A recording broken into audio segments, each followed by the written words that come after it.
What? Hi, all. I'll start. I'm Beth St. James, Office of Legislative Counsel. It is Tuesday, July 30th, 2024 at 10:03, and this is the first meeting of the State Aid for School Construction Working Group. We have a couple things to do before I can turn it over to chairs, and that is you have to pick the chairs. Do you all want to do introductions before or after you elect chairs? Any preference? I would say. I was gonna say let's go ahead and do introductions first. Okay. I will just call out in the order I see Thanks. everyone on my screen. So again, Beth St. James, Office of Legislative Counsel. Again, the State Aid for School Construction Working Group. We are empaneled here today this group will be working on creating a new plan for state aid for school construction. And next on my screen, I see Alice Emmons. Alice Emmons, and I am chair of the House Corrections and Institutions Committee. And my committee was instrumental back in 2008 in putting in the moratorium for school construction and how we fund it. So I go way back. And then Rep Emmons, do you want to I'll just call on whoever you see next on your screen? I see Senator Norris. Good morning, everyone. Senator Bob Norris, Franklin County. Also, the town of Elberg, located in Grand Isle County. I sit on Judiciary and Government Operations. So this will be something new for me.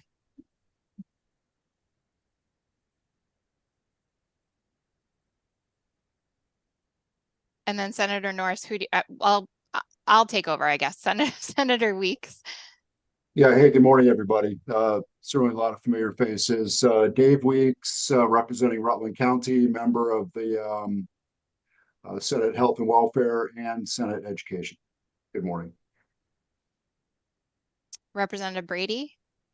Good morning, Erin Brady from Williston. I'm the vice chair of the House Education Committee and looking forward to getting our work done here. And then next on my screen is Jill.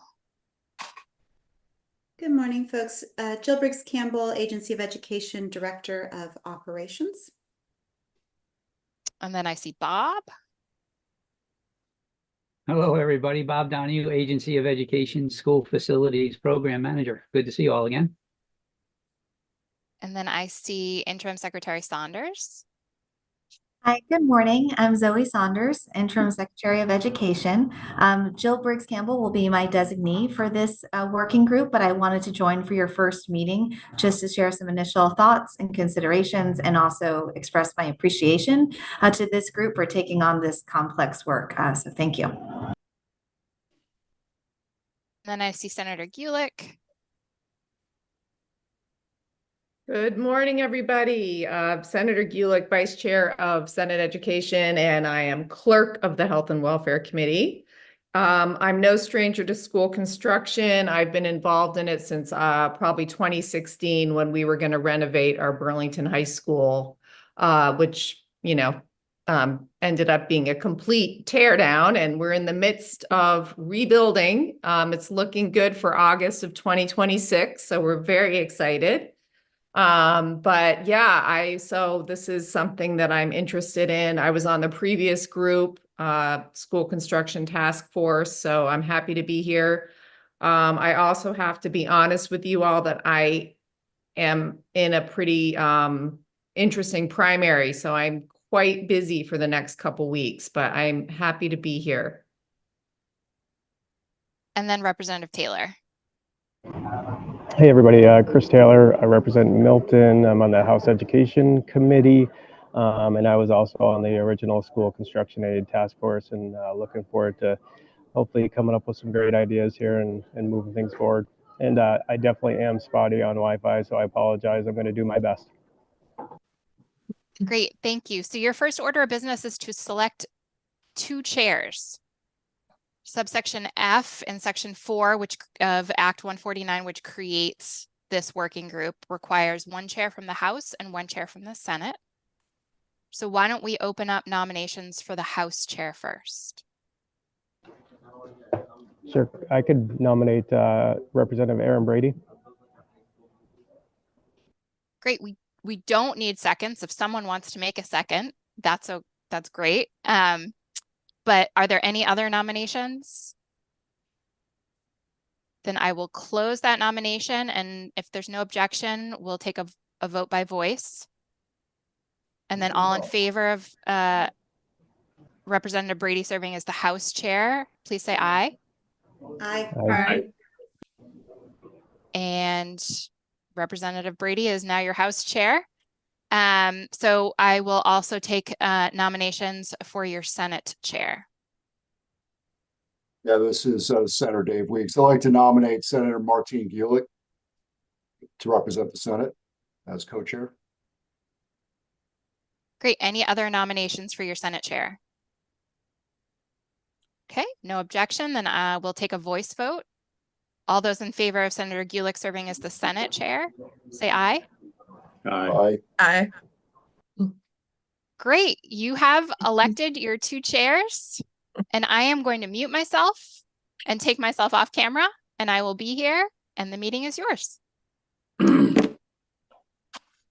All right, we have an agenda laid out, but I wonder if we want to, now that we've done that and we've done introductions and we're ahead of schedule, before we jump into the walkthrough from Beth St. James, Interim Secretary Saunders, if you want to share your thoughts here that might help set us up, and knowing you probably have other places you have to get to.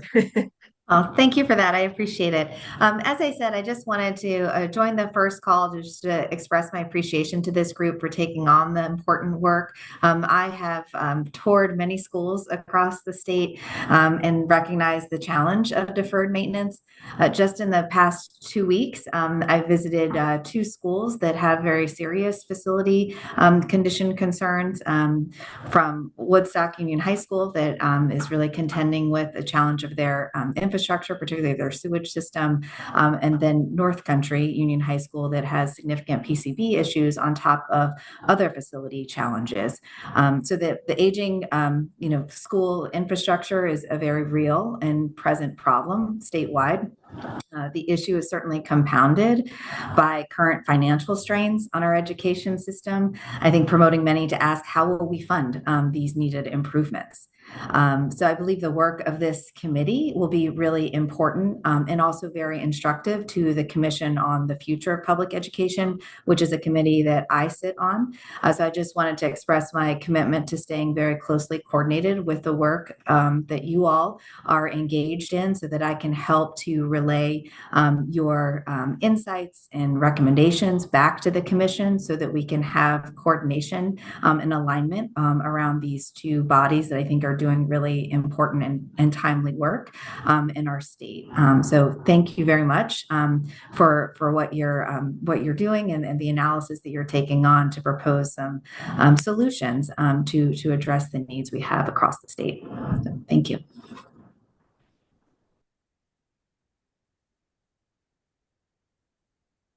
Thank you very much, and got good reminders when you're in schools of really what we're facing, and those are a couple of really tough examples and of the work we have ahead of us. All right, we will go ahead and move into, and then we'll have a chance for discussion here a bit later, but we'll go ahead and move to Legislative Council's presentation about Act 149 and what brings us here, what our charge is, what we're really setting out to do here. This will be a pretty short-ish sort of introductory meeting, and then the next 5 will be dig in and get a lot of work done meetings, but we'll hopefully set the stage and expectations, and maybe it kind of get going in a common direction here today, so that we can be pretty expeditious in our longer meetings. So Beth, do you want to walk us through? Yes, do you want me to share my screen? That'd be great. Yeah. Let's see.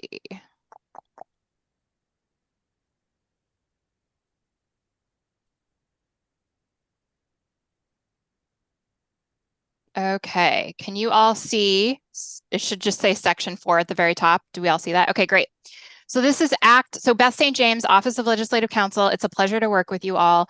Just by I work with about 2/3 of this group very closely, and the other third not at all. So I am the education attorney, and I will be staffing this committee this summer and working on your draft legislation, which is your deliverable, which we will talk about.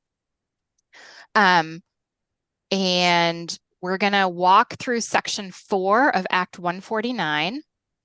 I'm happy to look at the other sections, but I think in the interest of time, Section 4 would really help orient you all to what you're supposed to be doing. And then we can go back and look at any other sections anyone is interested in. Does that work for you all? Great. So State Aid for School Construction Working Group, Section 4 of Act 149 of the 2024 session. I'm just going to read right verbatim from subsection A. There is created the State Aid for School Construction Working Group to study and design a plan for statewide school construction aid program. That is literally what this group is supposed to be doing. I'm going to skip over membership because you're all there, and then go right into the meat of what you all are supposed to be doing. So subsection C is the powers and duties of this group. So again, you are supposed to be making recommendations for a statewide school construction aid program. Just to orient you all, there is currently a state aid for school construction aid program, and it has been paused, as Representative Emmons alluded to, since at least 2007. So there are laws on the books that I think maybe in a later meeting I'll walk you through.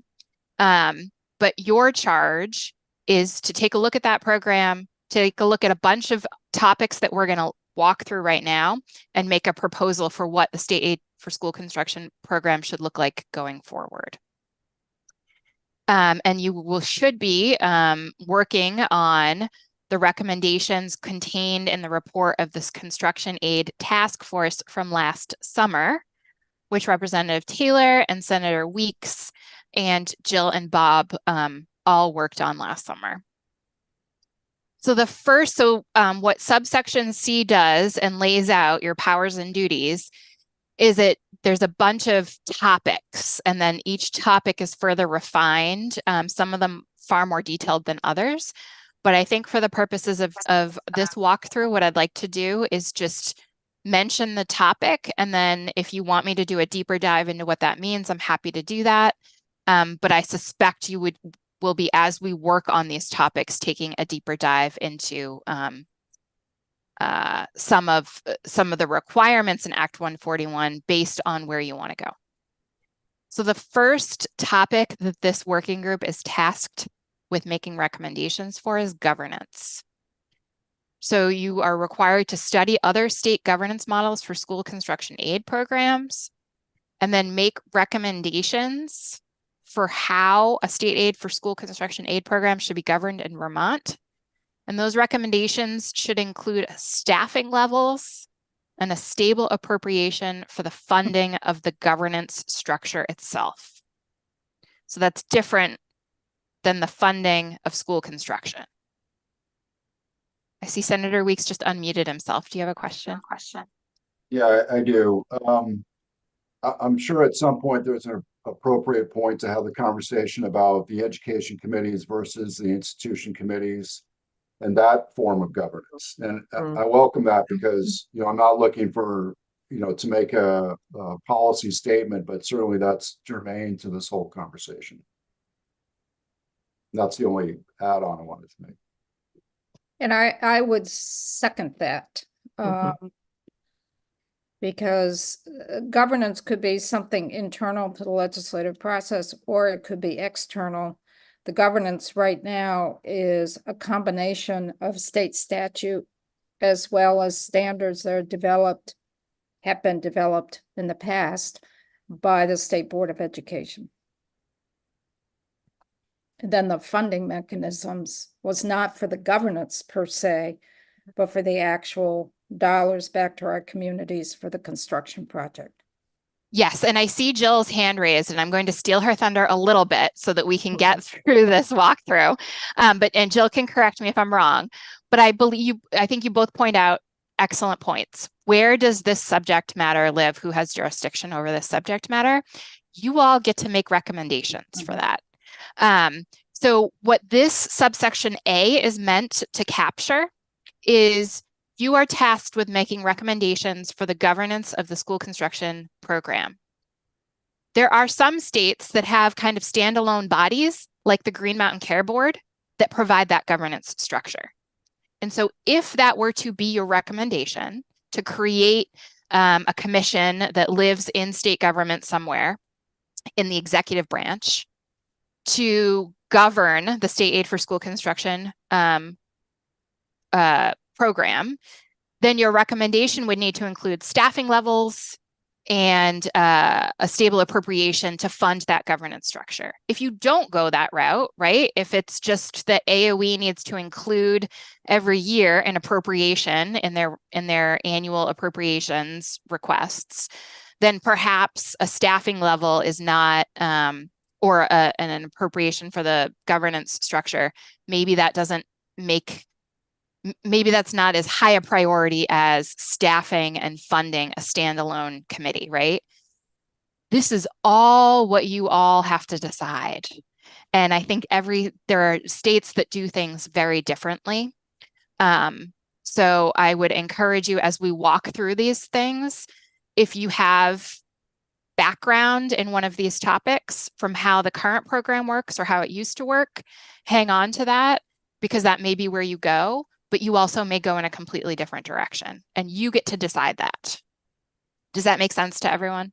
Okay, nodding of heads, great. Prioritization criteria. So you are also tasked with making recommendations on state aid prioritization criteria that will drive funding towards projects that are aligned to the state's educational policies and priorities. You get to decide what that prioritization criteria looks like. Do you come up with it? Do you delegate that authority to the state board in rulemaking, to AOE in rulemaking, to a brand new entity in rulemaking? These are all decisions that you get to make. Or I should say, recommendations that you get to make. I'm on page 6 now, eligibility criteria. So again, this is one of those larger topics that's broken down. I'm not going to go into minute detail here, but what are the eligibility criteria? And this subsection C does lay out specific items you are required to consider when thinking about eligibility. So maintenance and operation, budgeting, a 5-year capital plan, facility condition index maximum level that would preclude eligibility, a requirement for a supervisory union master planning process, a prohibition on exclusionary zoning regulations, and whether costs associated with repurposing a non-school building should be included.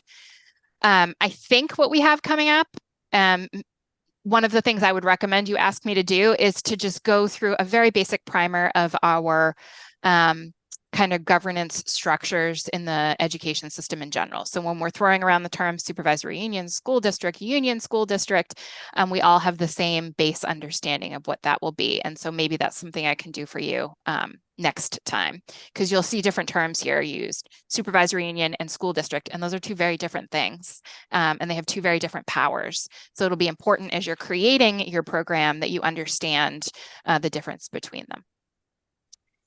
State base share. So some states say it doesn't matter if you, your priority criteria or your eligibility criteria, you just get $5,000 every year to put towards your capital plan, a base share. So subdivision D, the working group shall make recommendations as to whether to include a state base share and whether it should be based on student or community poverty factors. And the working group shall consider factors such as local taxing capacity, student poverty data, environmental justice metrics, and energy burden metrics.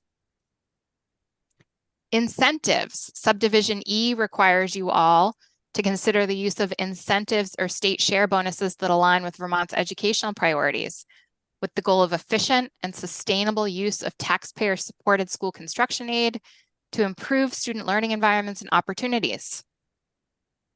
So some of those incentives that you are required to consider are school safety and security, the topics for incentives, health, educational enhancements, overcrowding solutions, environmental performance, newer and fewer buildings, historic preservation, major renovations to improve pre-K systems, educational alignment and capacity, and replacement of facilities with a current facility condition index of 65% or higher, and schools identified with actionable levels of environmental hazards, including PCBs. Assurance and certification process, subdivision E. Yep. Just one question before you go on too far.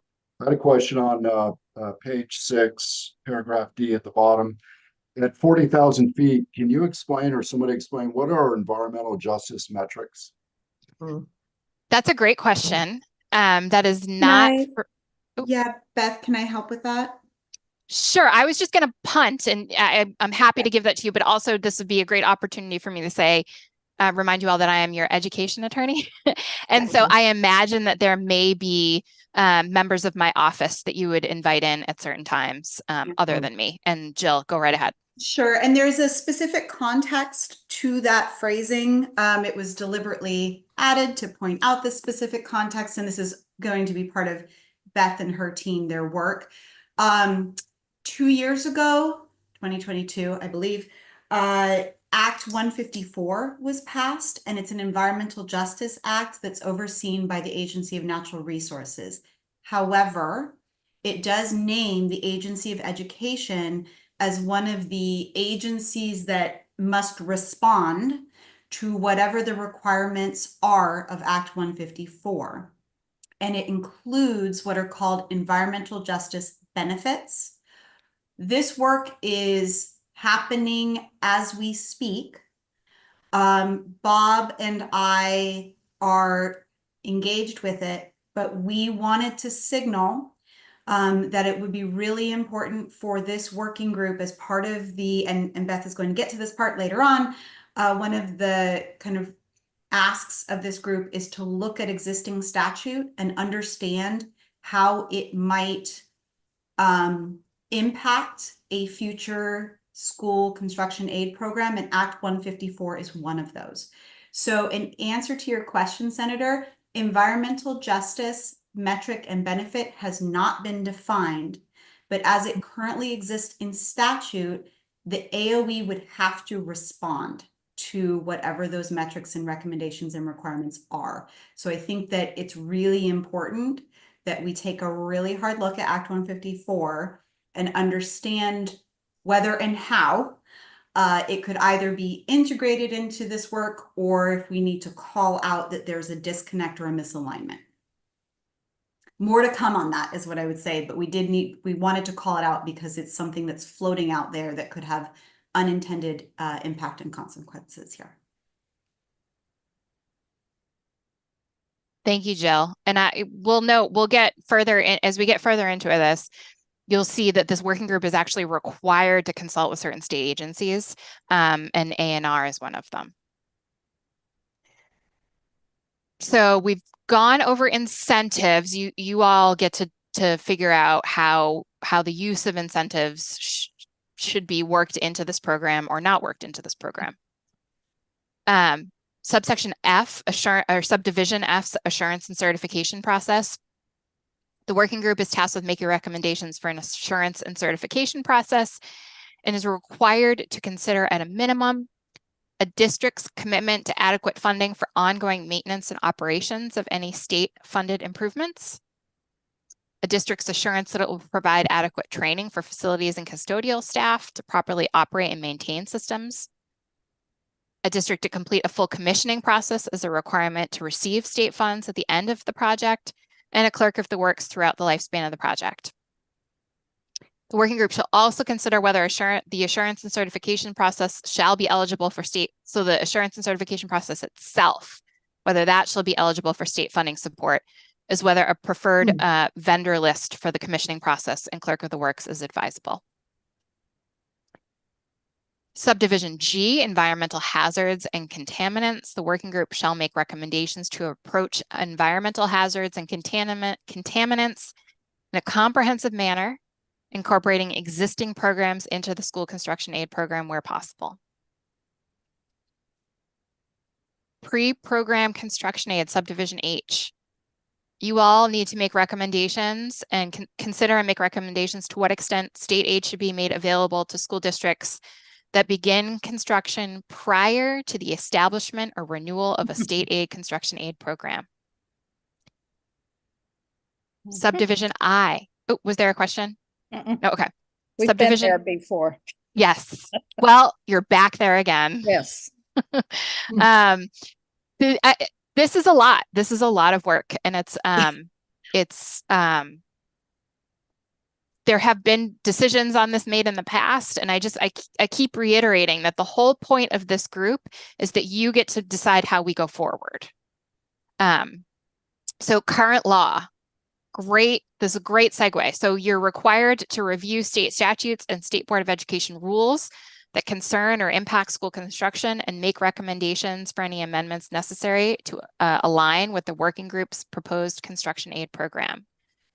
So as Representative Emmons alluded to, there is a whole chapter in Title 16, the education chapter on school construction, state aid, but there's also a whole rule series. There's actually several rule series that impact it, but there's a whole rule series that the State Board of Education owns and has jurisdiction over regarding the current state aid for school construction program. So that, would definitely be something that you're going to want to take a look at and look at what decision and what decisions were made in those rules, what discretion was used in those rules, what delegation was made, and kind of work that into with the current program. Do you want more control, less control? How do you want that to look? Also, when you're looking at current law, you should be looking at, as Jill mentioned, all of the other laws that could impact a state aid for school construction program. So Act 250, any of the PCB legislation that's gone through. There's a myriad of other laws out there that, historic preservation, fire and safety, all of those laws, right? Those are outside of my wheelhouse in my Title 16 home, but would likely impact a state aid for school construction aid program. Efficiency is subdivision J. The working group shall identify areas where economizations or efficiencies might be gained in the creation of the programming, including consideration of the following: pre-qualification process for consultants with experience in planning, renovation, and construction of pre-K through grade 12 schools, construction containment strategies, such as the use of building templates for new construction, alternative project delivery, and consideration of risk transfer.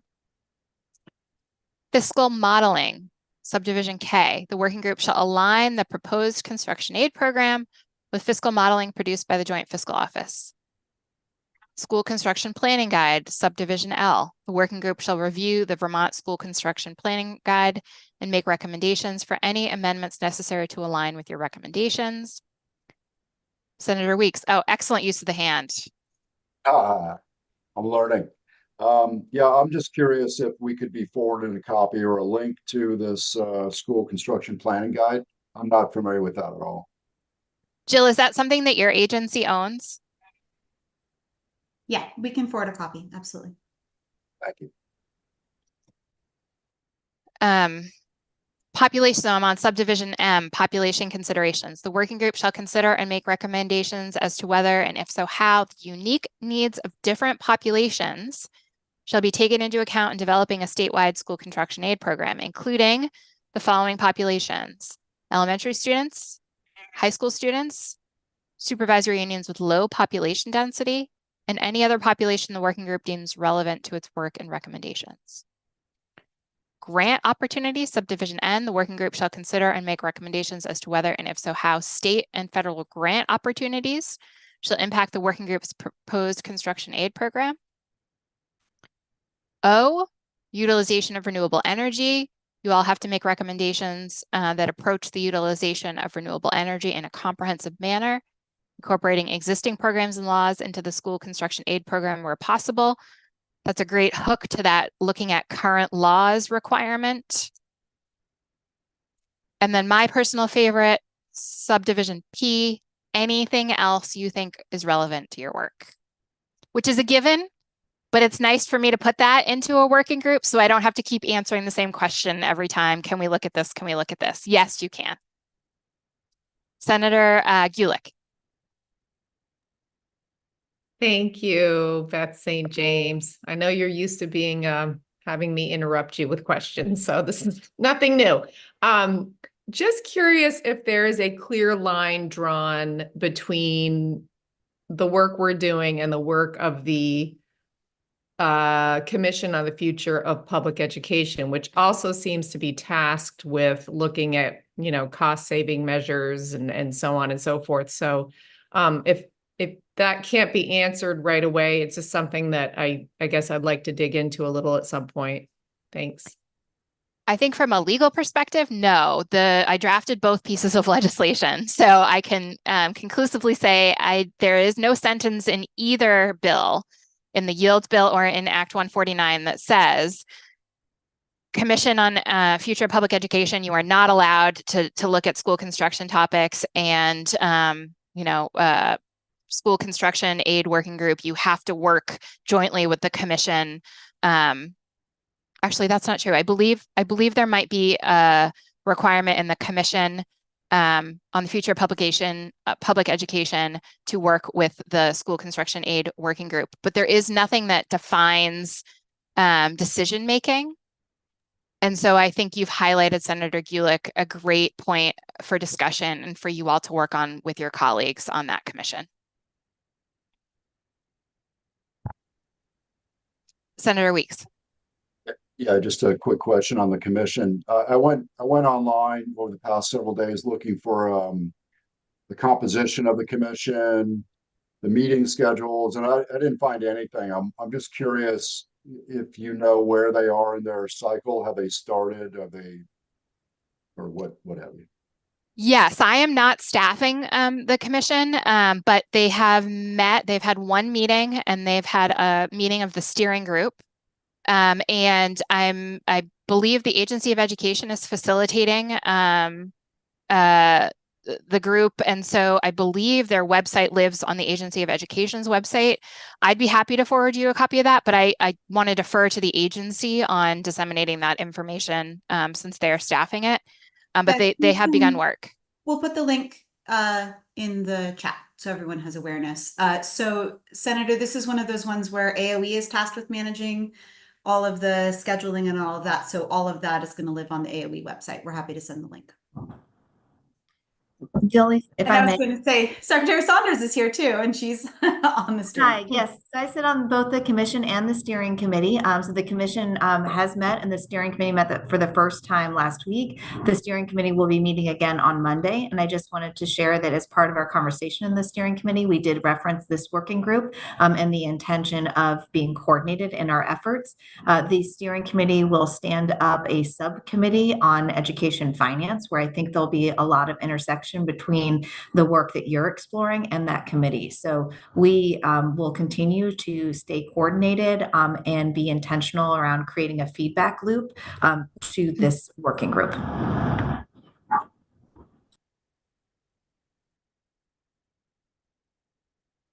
Rep. Brady.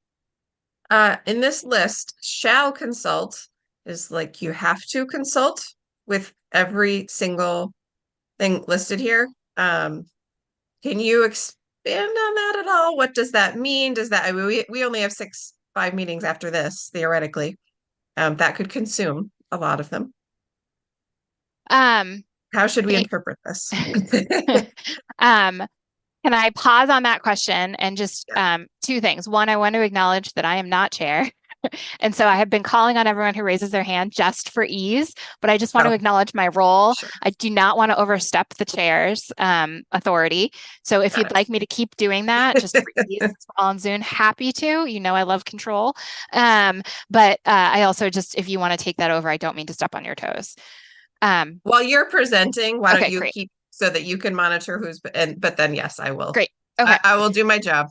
Second piece I just want to follow up on is I did find in Act 183, which is the Yield Bill.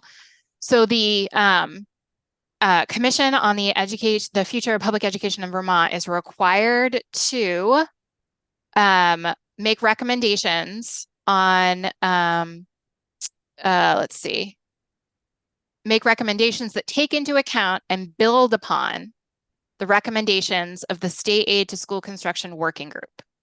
And that's as specific as it gets. So again, I think you all understand now that this is something that you will have to navigate with your colleagues. But there is that piece in there. And again, I just want to, again, both groups are making recommendations to the General Assembly. So no one has the final say in either group. And then Representative Brady has moved us kindly on to subdivision 2 of Act 1 of Section 4 of Act 149, your responsibilities.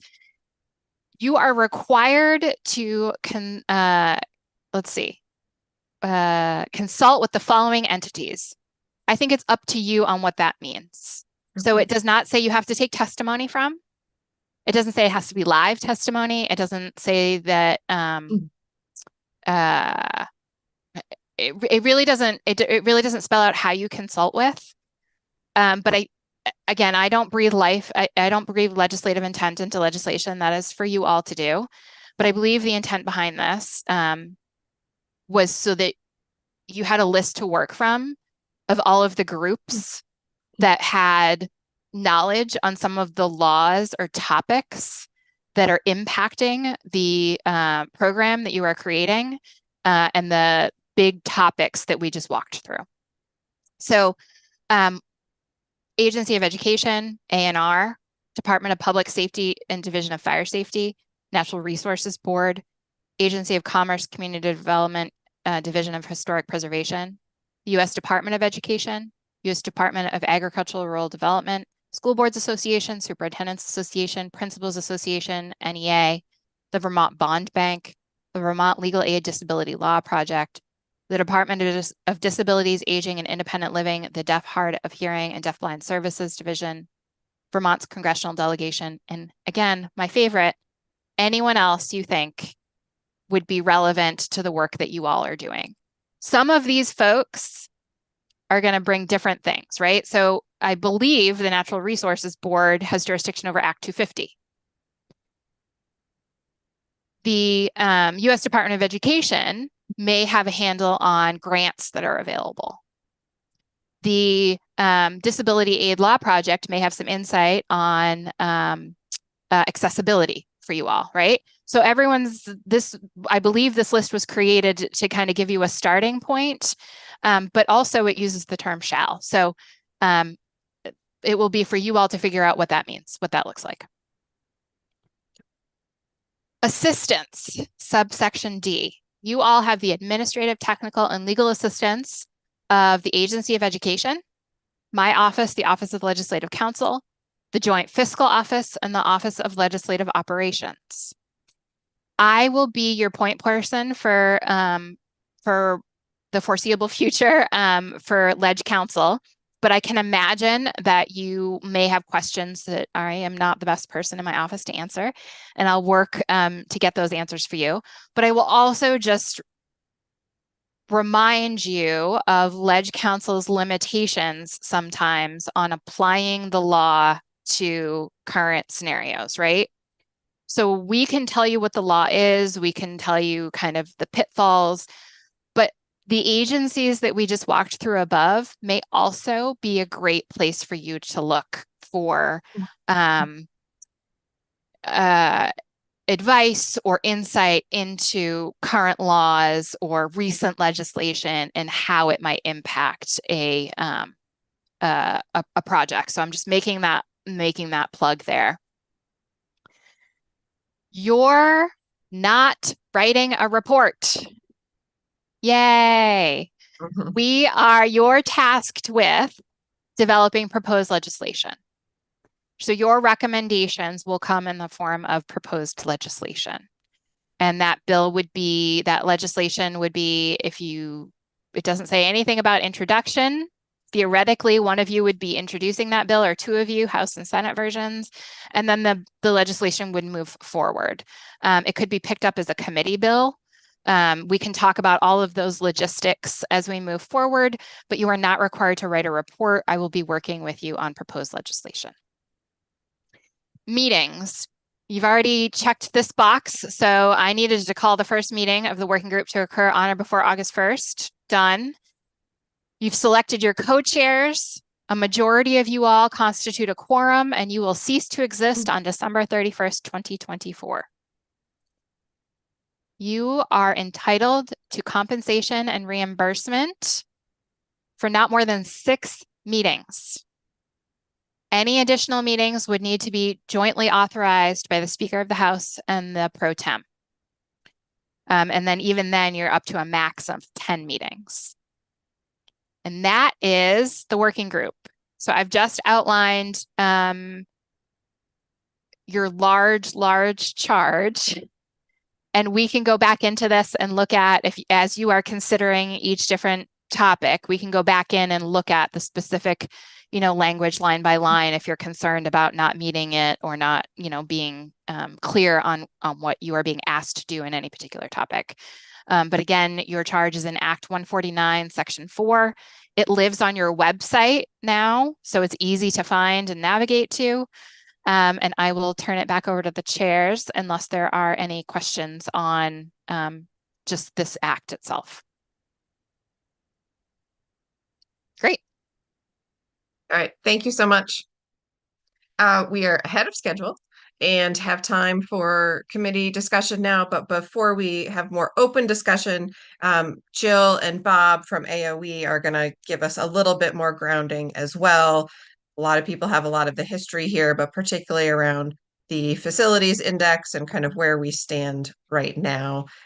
Jill just said that she's got a nice slide deck summary of 149 that might be a good reference piece for us, but Beth has covered a lot of it, so we won't necessarily repeat it, but there's a few things I think that AOE wants to highlight before we sort of open it up more broadly to how we're going to do this work. So I'll just say a couple of brief words and then happy to hand over to Bob to provide some background and framing about kind of the state of the state, where we're at with school facilities. For anyone who was able to sort of see our testimony last year or was paying attention in the news, none of this is going to be new information, and most of it's bad news. But I do think it's important that we sort of share that the agency has been doing quite a lot of work in school facilities. When we did put the suspension on the state construction aid program, that also meant that the agency was no longer engaged and had staff to support school facilities, planning around construction, and really sort of lost our kind of oversight as well. So there is when we tie state funds to school construction, we also are able to tie state oversight and support to school construction. So we lost that ability. During COVID in 2021, Act 72 was passed, and that really was sort of an omnibus school facilities bill.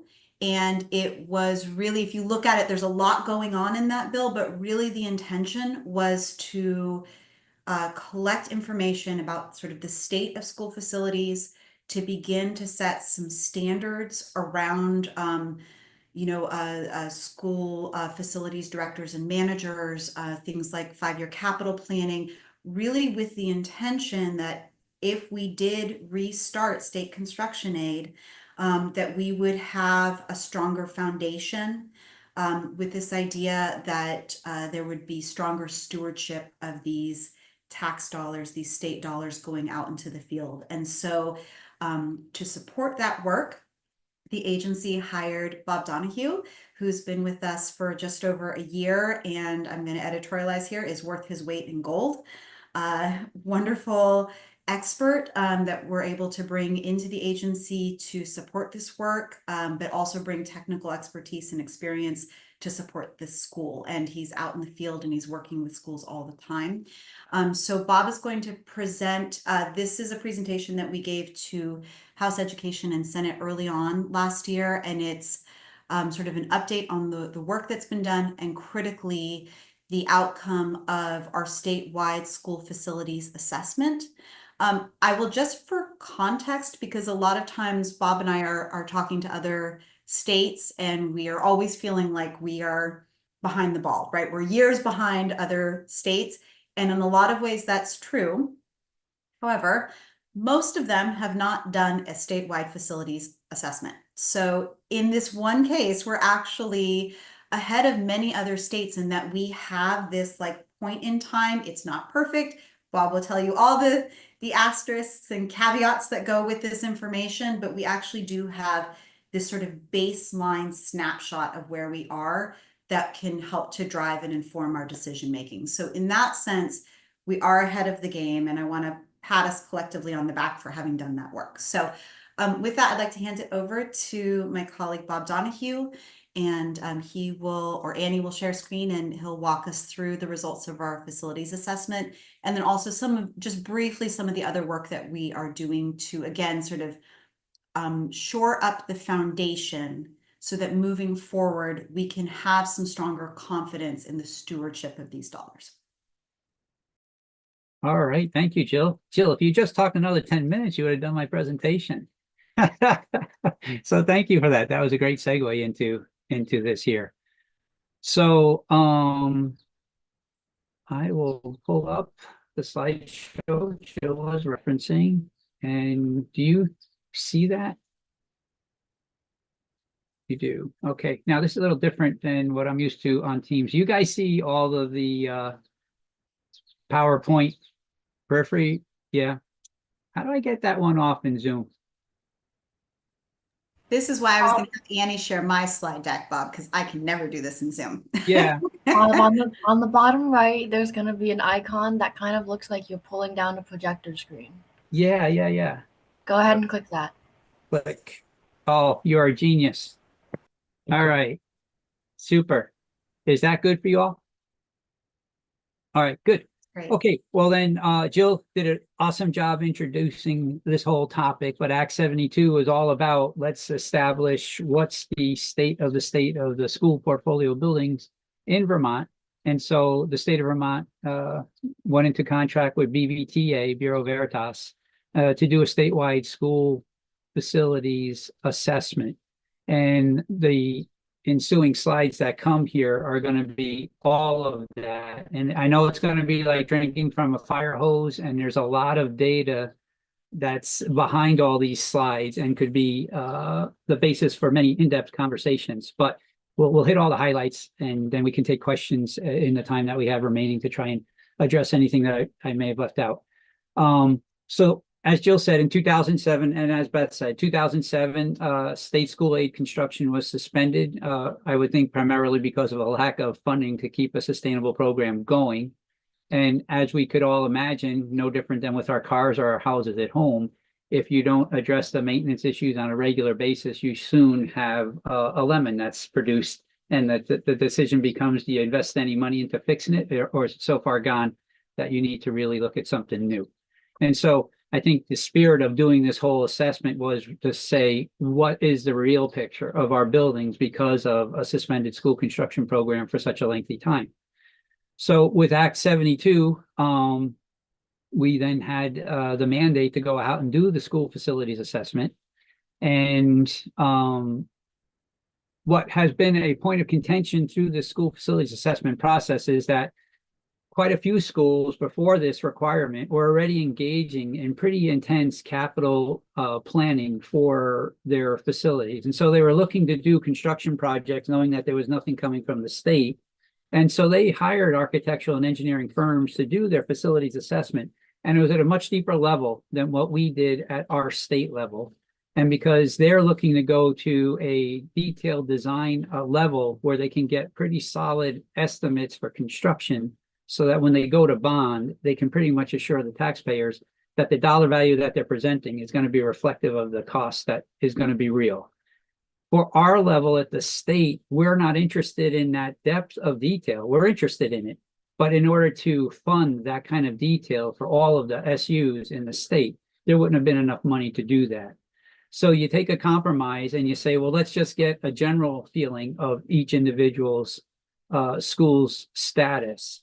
And what it does is if the same approach to doing the assessment is used across all the state buildings, then it at least will be most important to give us a feel for the relative conditions of the school buildings, not necessarily the absolute best idea of the condition of an individual school.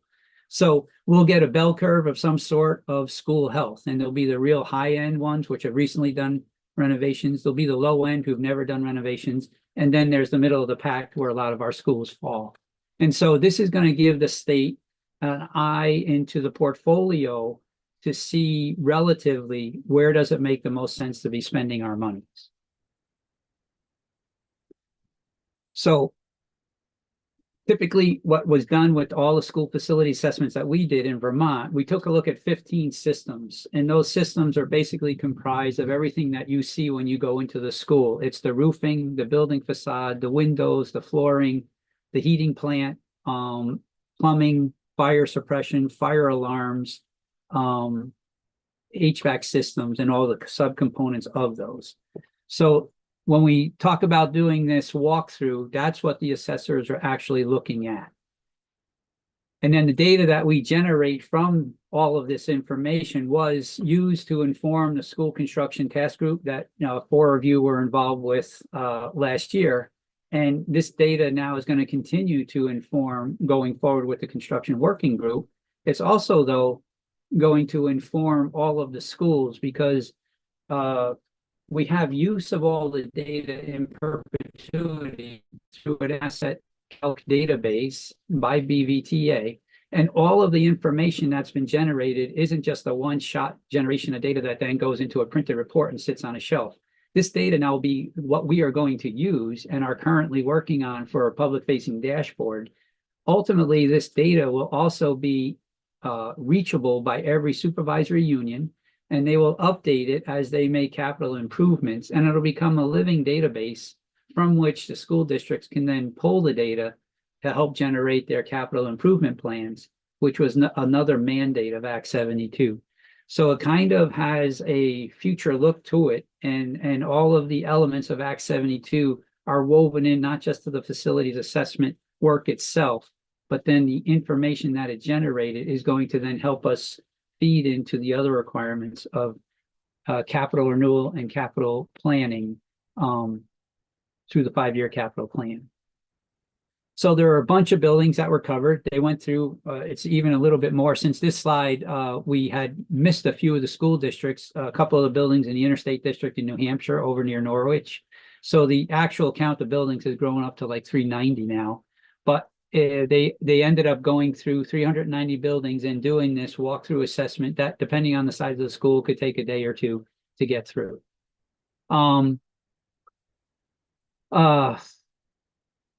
I kind of touched upon the idea that school districts that had already had conducted facilities assessments are somewhat disappointed in the lack of detail of these assessments. And then on the other end of the spectrum, we had schools that have never had any kind of assessment, and they were very grateful for having any kind of assessment done to give them any kind of feel for quantifying what the needs are in their schools. The assessment, the condition assessment itself is really done to help understand what is the deferred maintenance that's been taking place, help inform what long-range capital planning would have to take place in order to address all the needs identified. It engaged in a very high-level ADA review, nothing to the detail that one would need to do if they were to engage in any kind of school construction. So it could take a look at some of the low-hanging fruit that any of us could appreciate. You know, do you have an ADA ramp accessibility into the school building? Do you have auto assist doors for opening the doors? Do you have wide enough bathroom stalls for the wheelchair to be able to turn around a 5-foot radius within the bathroom? So it took a look at all of the high level stuff. Every school has a recommendation that they do a further ADA study to make sure that they're compliant with the latest in ADA requirements. Then they conducted a level 2 energy audit, and this is basically taking a look at all the different fuel sources, whether it's fossil fuel, green energy, electricity, and then taking a look at water and waste bills with the idea that are there any kind of environmental conservation measures that could be undertaken as part of a school construction program where we're recognizing what the shortfalls are from an energy standpoint, and then what technologies would be recommended for implementation when renovations are to take place. The big one is the PCB cost estimate. At the time we started this journey through facilities assessment, some schools were being tested. Those schools that were tested, we just threw out a $500 per square foot placeholder value for the known impacted square footages. I think it was just something to put in there to hold a dollar value, not reflective of the reality at all, but just something that at least let us know that there was something there. Since these reports were done well before many other schools were tested, PCB cost estimates in this in the aggregated costs that I'll present later on are not reflective of what is actually out there now from a PCB cost burden. Then there was a STEM evaluation of the schools. And for the most part, it's a discouraging score. You know, we have a lot of schools that have a lot of facility infrastructure issues alone, but then if we're looking to have STEM and STEAM programs that are more current, most of the schools got a very bad report card on that because a lot of them don't even have dedicated spaces for it. So it wasn't encouraging, but it's good to inform going forward, what do we want our schools to have? And then a capacity, it was a self-reported survey that was incorporated into the PDF reports, but it's not a searchable database. But basically it was asking them, do they have enough classrooms? Do they have enough room in their cafeteria? Do they have a dedicated cafeteria, or is it a cafetorium where they have to take down the tables in order for the kids to play, engage in PE? And so all of these things were, not all schools filled them out, but the data that we did get again, did indicate that there's room for improvement on just about every facet of the survey in terms of not having enough private space, one-on-one space, as we look to meeting the programming and service needs of the children going forward. And then it was basically a verification of square footage of the schools, because when we start talking about rough costs on this global scale across the state, we're looking at cost per square foot, and we're just trying to totalize square foot so we get a feel for what that cost will be. In the facilities condition assessment itself, like any other, we have report cards for students, we have report cards for just about everything. So the report card here is basically a qualitative assessment of the conditions that they find, the various assets that they survey as doing their condition assessment. So it'll be anywhere from excellent to failed, and everything in between that. And so for every asset that they documented in their assessment, they gave it a condition rating. Then they move on to breaking all the different assets that they find into different categories of plans, so that if we go forward with our school construction program and we start coming up with issues that we want to prioritize spending if we're cost constrained, we may want to tackle accessibility issues first and safety. We may then want to move on to life cycle renewal. However we decide to choose a prioritization scheme or for investing in the schools, it's good to know the plan types. And then within those plan types, it's good to know what percentage is excellent, good, fair, poor, or failed. And terminology is key, and it's also something that can cause a lot of consternation, as we have gotten feedback about this as well. So immediate needs was identified as what were the assets identified that were either physically failed, broken beyond use, or they had exceeded their recommended useful life for use. So if a rooftop were to last, if you put a new roof on and the roof, the original manufacturer says your roof should last 35 years, then you would expect your roof to last 35 years. When you do facility condition assessments, you take a look at that RUL. It's called the remaining useful life. And if the remaining useful life is 0 or negative, because it's now your 35-year roof is now on its 50th year, that would be 15 years past its useful life. And that would be categorized as needing immediate need for replacement. It may not quite be leaking yet. Quite a few of our schools were concerned when an immediate need was identified for their fire alarm systems. And I've worked with many what they call legacy product fire alarm systems, where they're no longer made, There's no spare parts. Whatever spare parts you get are reconditioned. And so it's not that the system doesn't work, but when that circuit board fails today, you don't have a fire alarm protected school. And so the ramifications of some of these systems that are classified as immediate need, they may be small even in dollar value, but they're large and impactful in terms of the operation of the school. So anything that was classified as immediate need was saying it goes into the current year's spending, and they tally all that up and say, this is what your immediate needs for the state are that you're looking at. For every year that passes that we don't address the findings of the school construction school facility assessment, the next year becomes the immediate needs. So if we didn't take care of 2023, because we didn't, right? The assessment started in 2022. Anything that was found in 2023, those immediate needs have to be added on to 2024. And if we don't do 2024, both 23 and 24 have to be added on to 2025. So you can see that there is this snowball effect, that the longer we delay in addressing immediate needs, they just roll over into next year's planned needs, and everything becomes immediate as we protract dealing with the issue. Facility condition index, again, it's another way, it's a metric to measure the health of a building. And the facility condition index is really, it's just a mathematical calculation. And it takes a look at, you totalize all of the findings that you generate through the facilities assessment that have an RUL of 0. So what it's saying is, in this fiscal year, all my assets that have gotten to 0 life, total what it will be to replace all those. And you divide that by the current replacement value for replacing the whole building. And when you do that math, you come up with what's called a facility condition index. And it's a kind of an industrial standard that's used, again, not so much, this is something we need to really remember. It's not so much used as the absolute indicator for the building, but it's more important to know over 390 buildings, where are the bulk of my buildings residing in this facility condition index. And on this graph here, on this chart, it shows you kind of a breakdown that's generally accepted. So 0 to 5% in the FCI range, they say it's in pretty good condition, pretty close to being new, and things are running really well. And then it progressively goes up 5 to 10%. It's subject to some wear, but still serviceable and functioning. It's, doing what it's designed to do. 10 to 30% now says it's subjected to hard and long-term wear, nearing the end of its useful life.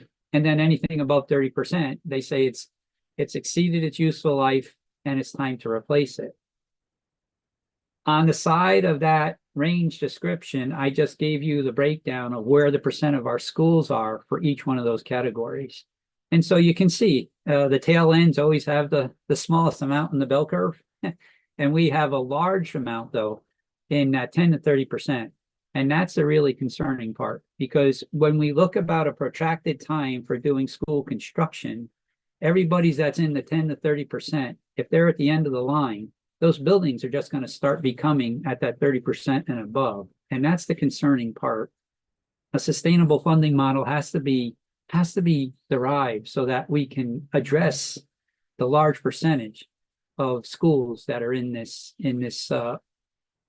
61 and 4.9% section, right? I won't go too much into this. When the state first did a facility condition, facilities inventory, before we actually did the detailed facilities assessment, they came up with a summary report and a dashboard that was generated that talked about the FCI of the school buildings. And those numbers were much worse than what we actually ended up finding out of the facilities assessment. And it's because they use something called the depleted value index versus the facility condition index. Regardless of which index you use, they give you different absolute numbers. It's kind of like if we were in school and you took the test and the highest grade was a 50, the teacher ends up scaling it up, so the highest grade's 100. And so the scale shifts, but the relative standing of student to student stays the same. And that's kind of what this depleted value index versus facility condition index kind of does. One gives you, the depleted value index was based on self-reporting by the schools. And sometimes they didn't report when the roof was replaced or the boiler was replaced. And so what BVTA did was they calculated based upon the reported age of the asset by the school district. And if that age wasn't accurate, it more often than not was reported as past its useful life. And that gave an inflated depleted value index. And then when they got there in person, they could actually talk to people and or check the data labels on things, and they could see, oh, this isn't as old as we thought. And the facility condition index was actually end up being lower. Regardless, it's really helpful to understand that these things are great for helping to understand which problematic schools in most need do we address first. I won't cover this one. This we kind of touched on. We looked at verification, the PCBs, the school and educational capacity spaces. We kind of touched on that. This is kind of what a summary of the STEM STEAM evaluation looks like. And a lot of them had a 0 score. They didn't have any of the requirements for STEM or STEAM. Some did, but not a lot were shining examples of what we think we would want in our state. And then as always, you take all of these findings and then you do a lot of data analysis and you come up with costs. And this will be repetitive for those that are on the construction working group, so I apologize for that. But the costs that come out of here, as staggering as they are, they're not even close enough to what the real picture will end up being, because these costs that were generated were simply costs to replace a unit in kind, and we wouldn't replace an old energy inefficient boiler with a new energy inefficient boiler. We would go with the latest technology. And often these sort of changes require new things to take place in the school in terms of the construction that add costs that are not captured by just doing a replacement in kind. And then when we do major renovations, you are always required to update to the most recent code. And to become code compliant requires spending of monies that weren't anticipated, because that wasn't what this replacement in kind analysis is. So no matter how much we try and sharpen our pencil and get these costs to be accurate, you can be most confident that the costs are an understatement of the actual need that's out there. So when we take a look at the breakdown of costs that came out of the facilities assessment, the immediate needs in 2023 were identified as 228 million. Then they started grouping years: short-term, near-term, medium-term, long-term. When you take those 21 years, right, it's the 20 years plus the immediate, the current year that they did it for. It ends up being 6.3 billion. That is an understatement for sure, for all the reasons that we just said. If you then take that and average that out, we have to be spending 300 million, to the tune of at least 300 million a year for the next 21 years. It's a boatload of cash. Okay. The summary of the program spending. And I think this is kind of what I've been hitting on. It's if the level of spending to address the needs is less than what's required, the costs for unaddressed needs carry over into the next fiscal year. And this is just something that really has to be appreciated. I know we do, but it's not so as appreciated until you see it in a spreadsheet like we did in the task group. And even at higher levels of state spending and matching, it does take quite a few years to make any substantial inroads when you're talking about this level of expenditures. So we like to call this effect of under addressing the capital investment needs a snowball effect, because what we don't address this year just gets added on to next year's. And all you do is you keep growing and growing, growing. So if you can ever take time to take a look at this yellow line, this is just a growing amount of capital deferral if we do a small school construction program because of constraints on monies available. So if we were to do an old 30% match system, and at best the state could contribute 10 million a year, that equates to a 33 million a year total in project costs that could be covered. When you're talking 300 million and you're only putting in 33 million, 270 million carries over to the next year. And then that next year is now up to 500 and some odd million. And now you put in 33 million and you see the cost now rolls over 675 million. That snowball keeps getting bigger and bigger and bigger. So for the square footages that we have to maintain, we then say, should we have all that square footage going forward? And that's where it leads one to kind of think about. So that is it. I will stop sharing. That's the whole presentation. There's a lot more there. We certainly have a lot more information after having had more time to look at all the data and have been thinking about different things to consider as we move forward in the conversation about school construction and where to go. So thank you.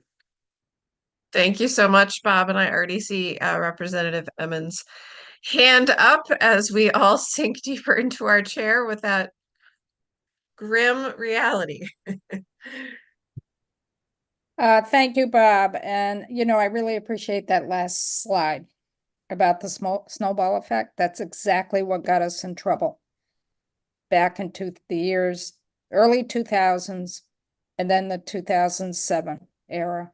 We were over $80 million in the hole in terms of state obligation to our local schools for eligible parts of the construction project. Because even though a construction project may be 100 million, and if our state share of that is 30%, it's not necessarily going to be 33 million of state dollars, because we have to figure of that construction project what would be eligible for school construction dollars on the state level. And that is determined by rules or standards that are put in place. That's a very good point. Very good point. Because the school construction planning guide has within it what's called the capital outlay financing formula, right? That capital outlay financing formula is comprised of multiple tables. One is minimum square footages for program services and academic spaces and support services. And then there's a maximum square footage table that caps how much square footage per student by grade. So you're exactly right. So we just did this for Woodstock, right? So they had a $99 million construction bond. Even with our updating to the capital financing formula, which brought the unit construction costs up to on par with what current market rate is, right? It was at $175 a square foot construction, and you can't really touch anything for less than say $580 a square foot now, right? So when you, even with our upgrading of that, we would have been contributing what is called the maximum cost for state participation. The MCSP is the state dollar value that we calculate that says this is how much that project we will, of the total, what we'll fund. And it came in $17,000 less than what their actual construction, 17 million less than what their actual bids were. Then we give 30% of that lower value. So they're still on the hook for that difference, right? So it's a really good point to clarify about. And we got ourselves in a hole, even in that, because there were initiatives that were put in place to shift the structure of our delivery of education. We gave incentives for consolidation. It was higher than 30%. We gave incentive to go into a biomass system, different heating system. We gave 90% for that. So all those little nuances fed into us not being able to meet our commitment. And that's what led to the moratorium. And when we put the moratorium in place in 2007, I believe it took us until about 2018 to meet our obligation that we owed to our communities. To pay down the rest of the bonds that had been. Down. Yeah. Yep. Yep. And we were doing around 10 million per year. Yeah. So that's Well, yeah, my- and I think as part of the construction working group, we were talking, if bonding is our only way, then that's going to be a challenge. So there has to be some sort of stream of revenue other than just bonding. And there's so many factors that people smarter than me have to consider to make it work. Yeah. Senator Weeks. Just a simple question on the February 1 school construction aid task force report. I see two total numbers. There's a number on page 10, which says the total is 6.4 billion over the next 21 years. And then on page 34, the sum total is 8.7 billion. I'm wondering which number is we should be using commonly. Oh, I don't have that one right in front of me. Which one is that 8 billion on? Yeah, 8 billion is on a matrix on page 34, which does all the projections over time and ends up with 8.7 billion. And I just don't know which one's right, but I heard you reference a moment ago the 6.4 billion. Yeah, so at the time that this report was done, BBTA was using a 3% inflation factor. But we did an analysis, and if you did the analysis, we ended up, David Epstein, I was trying to come up with the name of the gentleman. David Epstein is an architect and engineer, and he had said that he thought that the 3% was a low inflation factor. So we did some research on it. It ended up being he was right. So we went back 23 years and we got with Turner Construction, Vermeulen's, which is a construction estimator, and then looked at, what was that other one? I'm trying to think of the construction estimation guides. Anyway, it ended up being where it's 4.271% actually ended up being the inflation over the past 23 years. So we then redid the cost projections using a 4.271. But so I can say honestly, don't I wouldn't latch on to any dollar value, because even in the 8 billion is going to be low. In other words, the whole is bigger than what either of those numbers represent, because the truth is that to do everything that we're going to do, if you want to build a school like Winooski or a school like what Mountain Views is looking to do in Woodstock, the cost isn't going to be either of those. It's going to be more substantial. And every year that passes, the inflation goes up, price escalation just happens. So I would say that 8 billion is even still not going to be high enough. That, Senator, remember the 8 billion represents replacement in kind. So it's only to replace exactly what we have with the same thing.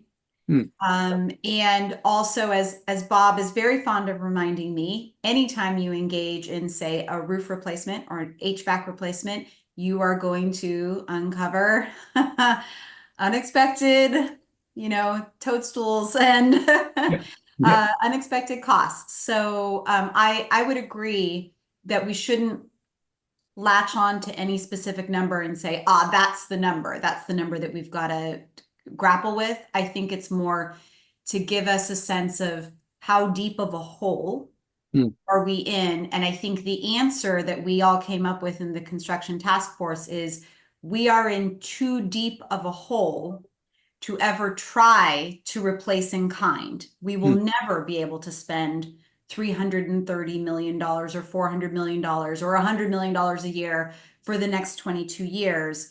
Therefore, we really need to shift our paradigm of how we are investing in schools.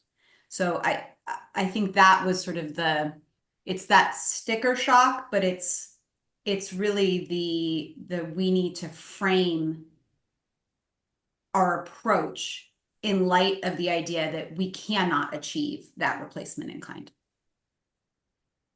Yeah, if you take a look at Woodstock, right, their proposed construction project was 99 million, call it 100 million. They just had to re-estimate it, and it's already just from escalation, just from when they first had it, and now it's like 105 million. Take a look at Winooski, that was close to that. So if you just take a look at two schools, 200 million, now extrapolate that out across the state, you can see that it's large. Yeah. Yeah. Senator- Okay. Yeah. Oh, sorry, go ahead. If I could, I get all that. I understand all the background, but at least from day one, it would be, I think, appropriate that we at least agree on what that number is according to the February report. And it's either 8.7 billion or it's 6.4 billion. They're 25% apart. Yeah. So anyway, I just think, as a collective group, at some point we ought to agree that we're going to adhere to the higher number or we're going to adhere to the lower number, given all the things you just said, which are completely appropriate. But, here we are on day one and we need to, at least have it somewhat defined. That's my only point. I'll let Bob respond, but I do think we're talking about an inflationary rate. So it's a point in time. And I agree we can pick a number, but I'm concerned that if we pick that number without all those caveats, then it becomes the number, right? So I'm just waving a caution flag on that one. But I take your point. Yeah, and I can do that. I can get the final value that was based on the higher inflation rate with the numbers that they had, and I can get that to the group for sure. Senator Gulick, and can I ask you to call on hands for a minute? I'm going to run and find a charger as well, but we'll keep going. So if you want to jump in, and then if you can take over here for a few minutes. Oh, yes, will do. Thank you, Chair Brady. I'm not saying anything that we all don't already know, but it just seems like a big part of the work that we have to do is deciding how many schools can we actually sustain and maintain. And it seems like, we're close to 400. And it seems like the difficult work is going to be sort of mapping out the state, looking at the supervisory unions and the districts and deciding what's our number going to be. And that's going to take courage, along with a whole bunch of other adjectives and nouns that I could throw out. But so yeah, I just wanted to say that, and also that I don't know, Bob, and maybe I should know this answer, but how much of those numbers that we have are relative to renovation versus new construction? Because I know that was one thing that came up in Burlington as we dug in deeper and deeper into the renovating piece of the old Burlington High School. It often looked like new construction was just going to be a more efficient and cost-effective way of handling the issue. And then, of course, the PCB contamination just made it happen. But can you speak to that really briefly? Sure. Yeah. Everything was just replacement in kind and not new construction.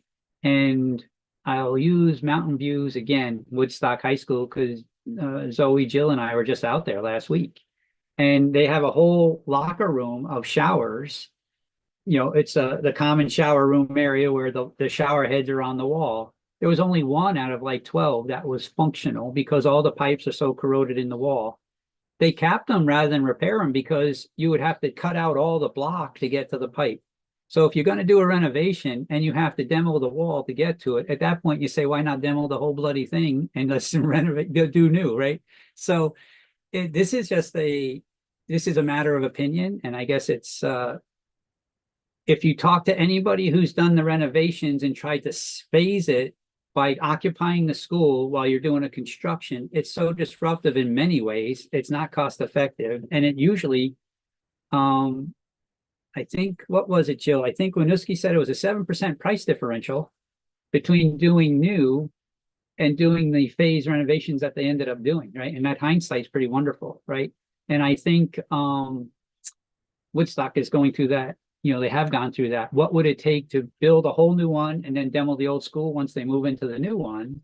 And just the time for the build to get done is incredibly compressed. If you're just building new and you don't have to worry about all the things you worry about when you're having children and staff in a building at the same time that you're trying to do dust control, noise control, and all of that stuff, right? So the staging of a project in order to save some money sometimes protracts the time that you're enduring the discomfort of doing the construction. And that's just something, a cost benefit analysis each individual district and union has to go through on themselves. But you bring up a good point. At what point does construction make sense relative to just the inconvenience of so much of what a phase construction project does, and how much better off are you with a renovation compared to new construction when it's old stuff you're renovating? Yeah, and I just wanted to add one last quick thing, which is that we're often told that we have these, public school deserts because, we didn't build public schools in certain areas, so that we rely on school choice and sending folks out of the state and so on and so forth. And I'm just wondering if, again, as we look at the map of the state, really thinking long-term and regional and filling in those deserts as something that we should be thinking about.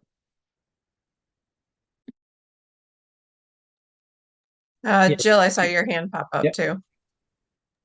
Yeah, I think this is the work that we're going to be engaging in, right? So this is where we really think about how a state school construction aid program can be both potentially carrot and stick, right? To drive the kinds of choices that we want to see our communities making around their education spaces. And I think that considerations including, do you build new? If you build new, do you build for the same student body you currently have? Or do you envision building for, instead of building for your existing student body of 450 students, do you think regionally and build for 1,000 students and create a regional high school? On the flip side of that, we have a really unique education system in Vermont. We are rural. We have communities that we want to preserve in some ways what's special and important about Vermont education. And so I think we also need to think about a program that creates opportunities. I think we have to sort of be clear, we don't have the resources to invest in every single school. We have 400 school buildings. We simply don't have those resources. However, can we build a program that has kind of at its core, what are our most important educational priorities? What are the incentive structures that we can build in? So for example, everything from investing in regional high school and CTE centers to say centralized middle schools, right? Instead of maybe K through 8s everywhere, we have one middle school for an existing SU or SD. It depends on the geography, right? We have to sort of recognize we have lots of different flavors of structure and governance. And then in terms of some of our more rural schools or our smaller schools, can we think about ways to incentivize things like community schools, right? So could we have renovation, maybe not new build, but renovation that would add a health clinic to a small rural elementary or K through 8, and then be able to layer on to that other funding sources to build a community school. So thinking about how school buildings in rural areas become an asset to the community and not necessarily a financial drain all the time. So I think that we need to contemplate sort of the whole complex universe that is our Vermont education system and build something that both reflects the existing sort of structure, but also can we build for future state as well and have something that is flexible and innovative.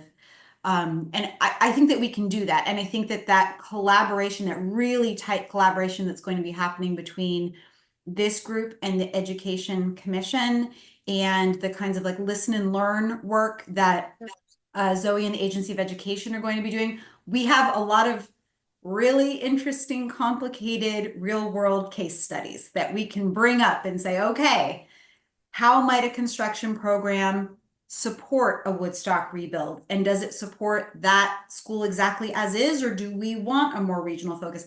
How do we address the sticky issue of PCBs in North Country or in other schools? So I think we've got lots of good, gritty examples. I like practical responses and real world responses, and our team is ready to bring those, and I'm sure you all hear from your constituents and you've got lots of examples. And so I think that we can do that. We can build something flexible, but also something that's really tightly aligned to where we want to go. I see, I want to jump in and let Interim Secretary Saunders, I see her hand raised and you've hung with us. So, and I'm suspecting maybe we're going to talk a little bit about this, the commission versus our group. And I think there's a real challenge and an opportunity here. And we're going to have to be a little bit comfortable with the discomfort that we can't align everything at the same time, but there's really important work happening in both places. And we'll sort of sort out some of the messy parts as we get to them. Absolutely. Thank you. So I think we're in a really great place where we have a lot of interest on these issues, right? And I think what you're calling out is how do we best collaborate? So one of the things we're talking about on the commission and with the steering committee is establishing some guiding principles.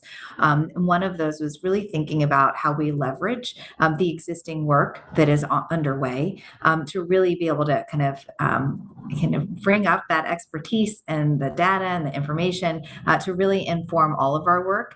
So that's something we're looking at. And I think the construction working group can also contemplate concrete and tangible ways for us to be able to really promote that synergy.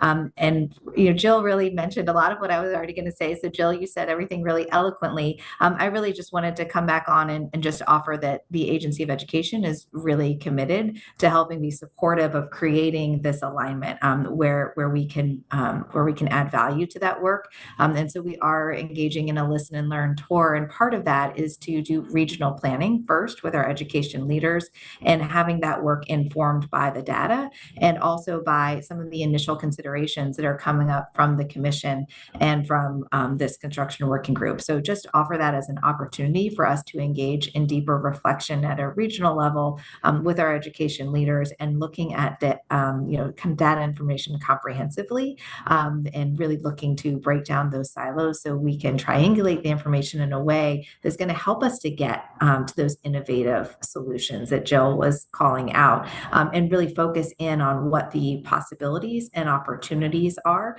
as we move forward and thinking a little outside of the box around what those possibilities could be and bringing in different partners in unique ways that can be both supportive of the facility needs of the school, but also providing additional services and support to the community. Thank you. Senator Gulick, I see your hand up, and then I want to offer maybe a couple kind of directions for some discussion before I want to be sure we have time. Scheduling of the next meeting and some of the schedule pieces I think are also extremely challenging. So we've got another 10 or 15 minutes here for discussion. And then I think should make sure we're really focused on this schedule piece. I will be very, very brief. Thanks. Jill, I thank you for bringing up geography. That is so important. I also want to bring up demographics, and I know you guys don't want to hear this, but I'm going to say it. I was at a Green Mountain Care Board healthcare meeting yesterday, and one of the things we dove into demographics, and one of the things they said was the only county in the state that's going to be growing from here to 2040 is Chittenden County, and the rest of the state is going to shrink. So I think the demographic piece is just as important, if not more important, than geography as we look at schools and populations. And I want us to stay focused on that. Thanks.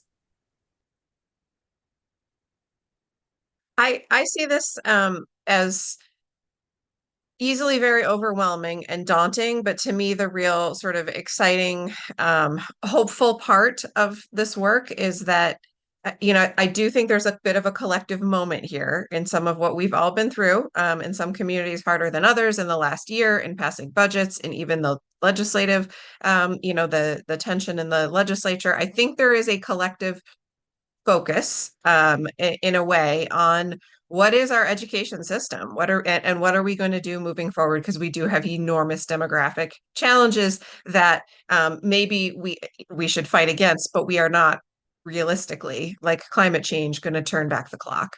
And so I do think that this group, it's the number is so overwhelming. However, if we can really bring a new, more strategic kind of statewide vision to what does our system look like in terms of the physical footprint and what we want in those buildings and how they're used in a modern context, and not just how much will every community get if they can bond or if they need to do something, but a much more, and as Jill has talked about, carrot and stick, state vision around education.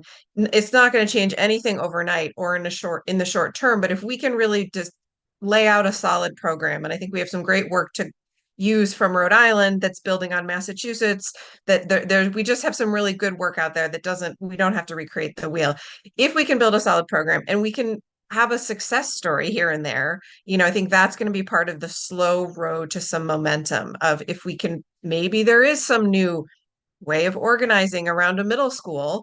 It's, I've already been talking with Beth St. James. There's going to be big challenges around the governance and the way our districts are set up, and not everything's happening at the same time. But can we be mindful in how we create this, that not everything has to always fall exactly in the same boundaries and boxes things are in today, and offer some really interesting carrots, and then see what might be possible. And if we can also build on a couple success stories, have some sort of case stories, who knows where the commission's going to end up? Their work is much longer. We've got to have a draft bill in December. They have 18 months.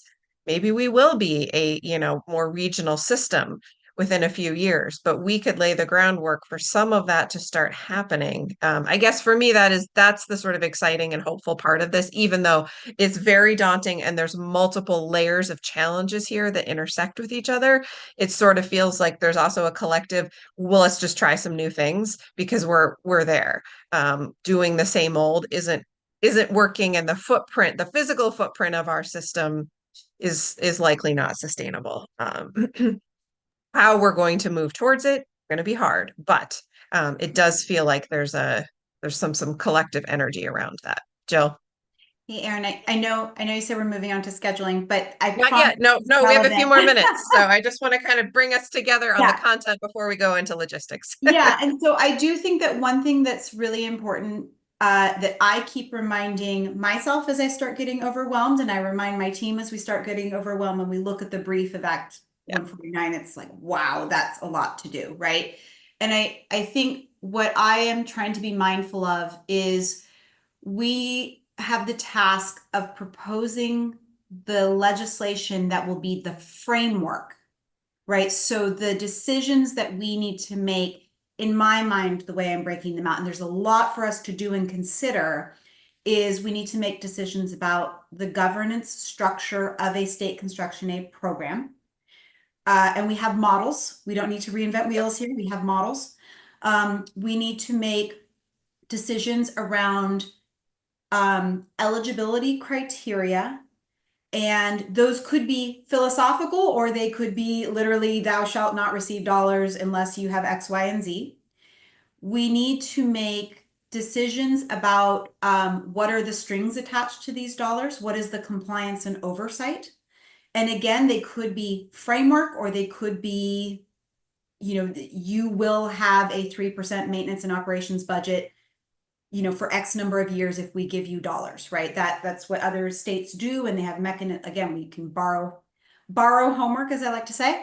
And then we need to make some big decisions around what are the priorities that we want to drive towards, and what is the appropriate level of incentive that will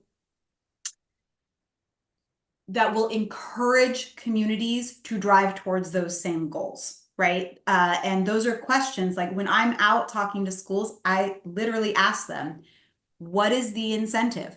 What is the number that would change the decision in your community from, we want to do this, we want to hold on to this, this is really important, to we will move towards this direction. So for me, the one thing that I do remind us of is that if we set up that governance structure and we establish that there is a state construction aid group, organization, entity, wherever it sits, that then we direct that group to build the construction guide, to work with the state board or whomever we decide is going to be involved in those decisions around mins and minimums and maximums, ed specifications, all of that work, that can come. We don't need all of us in the next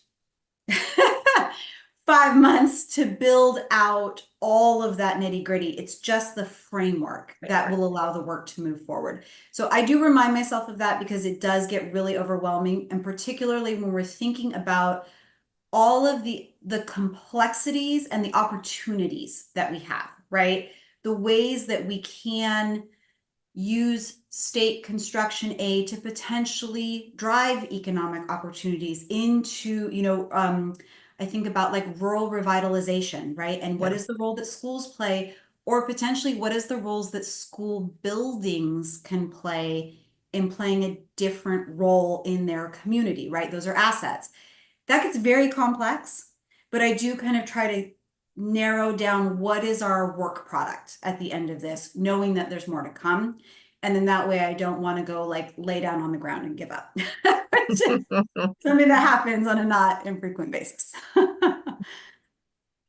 In about 7 minutes here, we should move to the scheduling piece. So I would love to hear what people feel like they want us to either hear presentations on or discussions of in the shorter term here in the next meeting or two.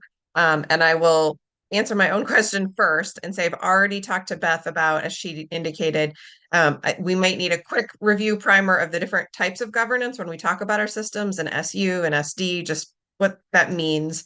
And she's also indicated giving us a little bit of a sense, and Representative Emmons, you know this well, but what exists in statute, it may be on pause, but what's already on the books in our past programs.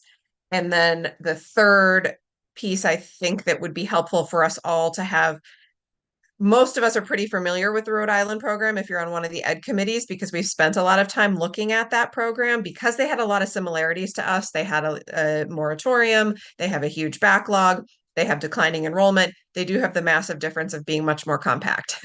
So there are some things that don't align, but we've gotten a lot of good information, and their program really built on Massachusetts, who obviously has a lot more resources and has a really dynamic program as well. So I know a lot of us have a lot of context around that, but I think a little bit of a sort of crash course reminder of sort of what some of those components are and the way that Rhode Island has been effective in as a model that we might look to for some of the kind of framework pieces that Jill was talking about. So in my mind, those are sort of three pretty short-term things in our next meeting or so, information and discussions we may want to have. But I would really love to hear from everyone else. What else do you see, particularly in like the next meeting or two, that we need information on, presentations, or an opportunity and time for just discussion? Senator Gulick. I would just agree with what you said, Secretary. No, not Secretary. Chair Brady. I think you laid it out really nicely.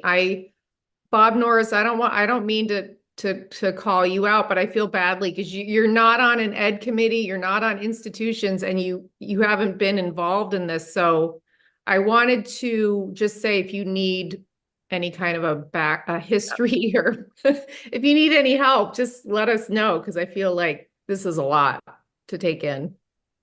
Well, thank you. I appreciate that. I can speak quite comfortably on Title 13.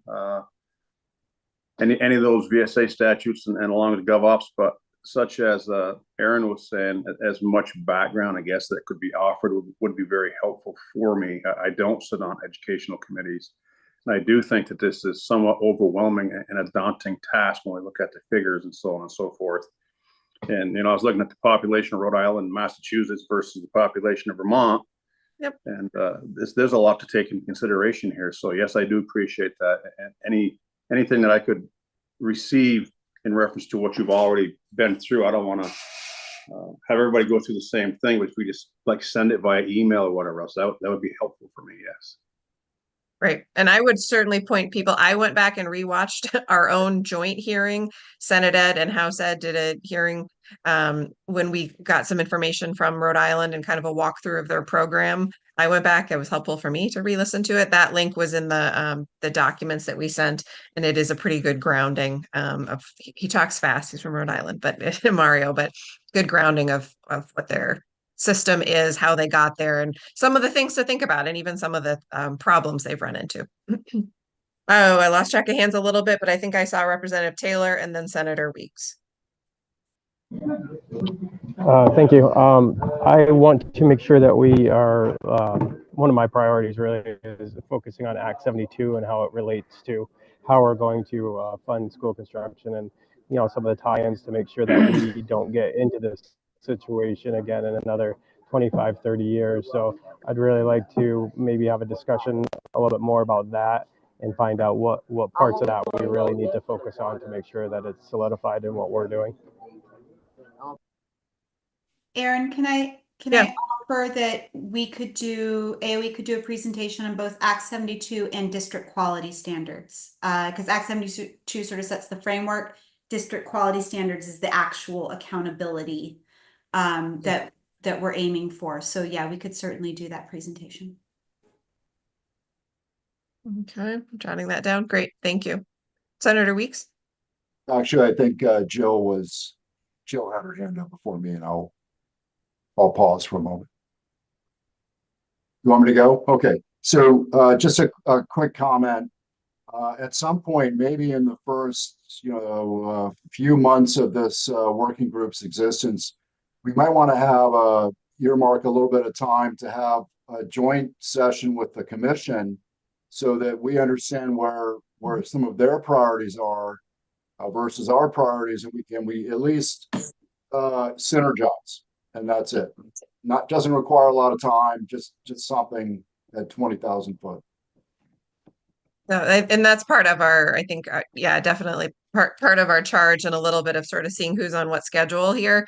But I see that absolutely as happening. I'm not sure if we'll be ready for it by the next meeting. We may need a little more grounding and next steps, but that definitely is part of our work plan here. Jill, did you have something else that I missed? Yeah, Sorry. I have a couple ideas. So one, along in the same lines as that sort of joint meeting with the commission, I will send out information to this group about the listen and learn sessions, these regional planning sessions. One of the key topics of those, by design, is school facilities and construction. So having folks, so like Senator Weeks, we're going to be coming down and talking to the Rutland delegation soon. But I'll send that out, and I think it would be fantastic for whomever on this group is able to attend those sessions, because those are like those real nitty gritty pragmatic case studies that we're sort of looking for to inform our decisions, and getting that understanding of how, if we make this move, what are the consequences of it? What are we not thinking of, right? And really being able to, I've been thinking of it as sort of a laundry list of what are the potential roadblocks to the kind of work that we want to do, and then really start peeling those out into buckets. That's statutory change. That's a state board rule. That is a governance question, et cetera, et cetera. And then we can collectively make those recommendations either here or in the Ed Commission, wherever that may be. The other thing I was going to ask Aaron is, there's a 800-pound gorilla in this particular room, and that's funding. And so I think that we probably need to have, I don't know that it's the work of the folks sitting in this room to come up with a funding structure. I think that's why we have our friends at JFO. Yep. But it is one of the things that we ran into with the task force, is that as we were trying to envision what this program might look like, you need a ballpark to play in, right? And so understanding what the realm of possible is, I think actually is, we don't want to limit ourselves, but we also don't want to create something that, as I think Alice would really want us to say, I feel like if we can win Alice over, then we're on the right path here. We have to create something that is sustainable and responsible. And so I think at some point we need that check-in, and the earlier the better, just to understand the realm of possible. Yeah. And I would add, I think we also need, I forgot to say earlier, the treasurer piece, and understanding some of the bonding capacity and the outlook in terms of where we are on bonding. So I'd put that in that same kind of ballpark bucket. Representative Emmons? Well, you took the words right out of my mouth. I think it's really important at our next meeting, and Aaron, you mentioned this, when I read the Rhode Island process and the structure of their school construction, it's very similar to what we currently have. And I think in order for us to move forward, we need to know what we currently have and how we either tweak it or do it totally different. but in order to go forward, we need to know what we currently have and how we can address that. I think also the source of funds is really, really important. And I'm glad that Jill mentioned this.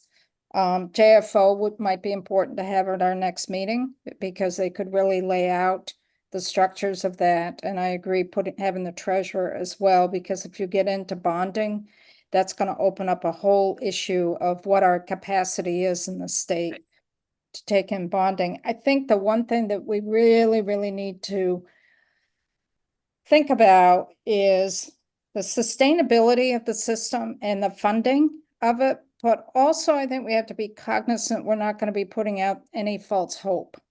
Yeah.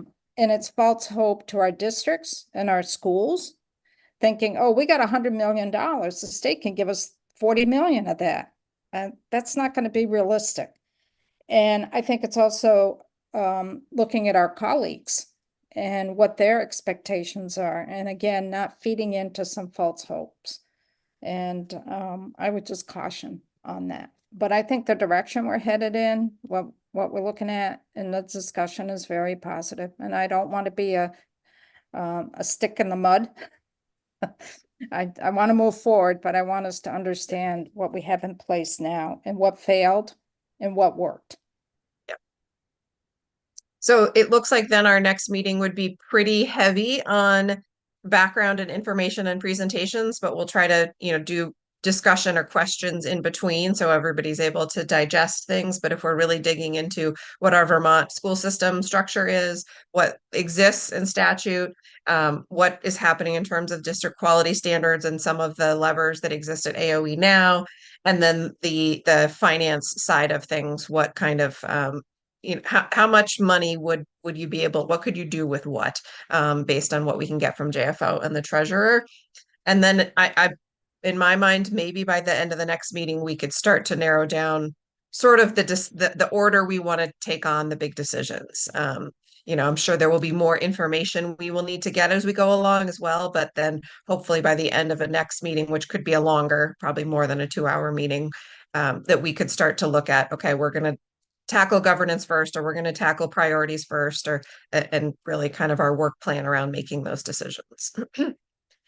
Representative Gulick, and then I want to make sure we look at the schedule for August and what we're hoping tentatively, and then we can look beyond that. Yeah. Oh, sorry, Senator Gulick. I demoted you. Oh, you're muted. Yes, thank you. Thank you for that. This will be my last comment. And I just wanted to circle back to what Representative Emmons said, which I think is really important about giving false hope. But that is part and parcel of the story that's going to be told about all of this work. And we don't have the bully pulpit, so we don't really, we don't own the narrative, so to speak. But I do think it's going to be important how we communicate what we're doing and what we communicate. And that's not part of the legislation. So that is something that I think we should think about. Just put it in the back of our minds, because it's important. We're going to need to get public buy-in on a lot of this. And if we don't tell the right story, it's going to be really hard.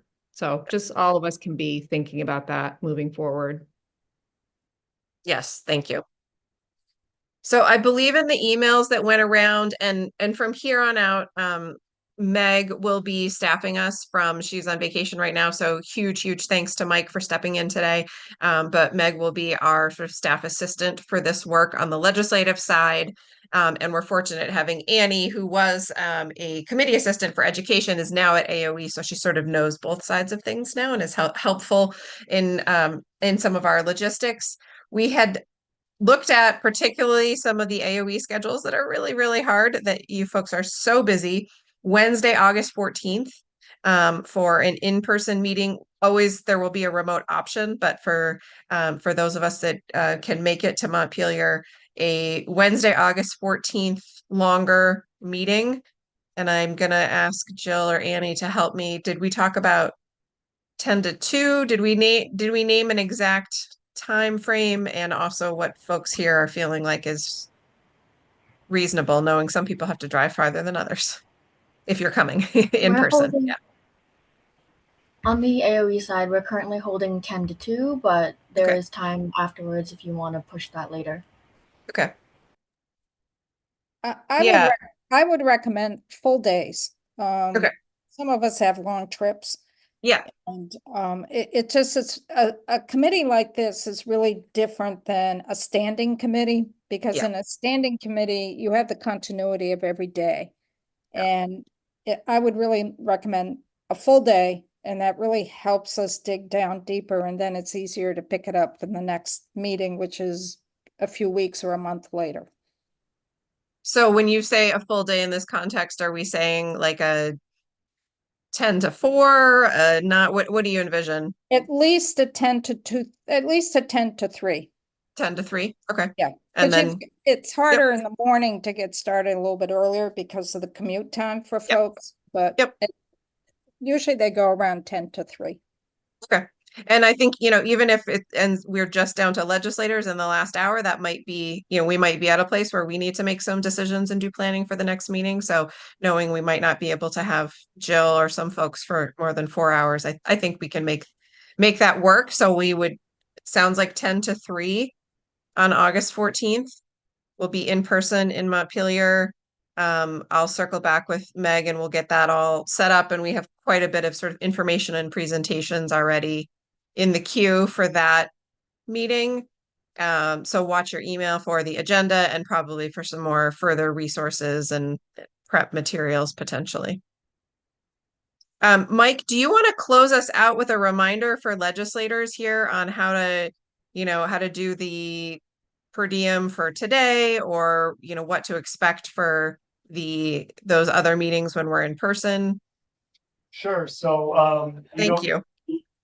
Not a problem. Mike Ferrand, Director of Legislative Operations. The good news is you don't do anything. So Okay, great. the committee assistant takes attendance, communicates that to our team, which enters your pay for you. And if you have in-person expenses, then Lindsay Schreier from our office will email a guide that shows step-by-step how to do that in the Vision system. Okay, so if we're in person on days we're in person, folks can get mileage and meals. Is that correct? That's correct. And it's the actual, now it's not the per diem allowances that you're used to during the session. It's the $12 or $13 you spend on lunch up in the cafeteria, and it's all non-taxable. So there's no worries about that. But your pay is all set. Lindsay has already emailed this group about per days. Great. Any other questions or logistics from anyone? Thank you so much, folks, for everybody making this work on a summer day.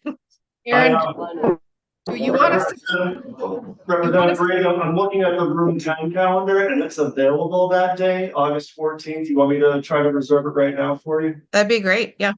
Space fills up really quick in the summer here. Oh, okay. Good to know. Thank you. Aaron, if we're going to be remote, just let you know ahead of time. Yes, I will have to work with Meg in legislative operations and how to make that work. But yeah, that's certainly an option. So Aaron, just feeding up of what Mike just said, how our rooms, we'd be meeting usually in room 11, could be room 9, could be room 10. They do fill up fast. I wonder if we should carve out a time for September today while we're here. After you get through the primary, yep, it may speed up a little bit. So I don't know, just to be on the safe side.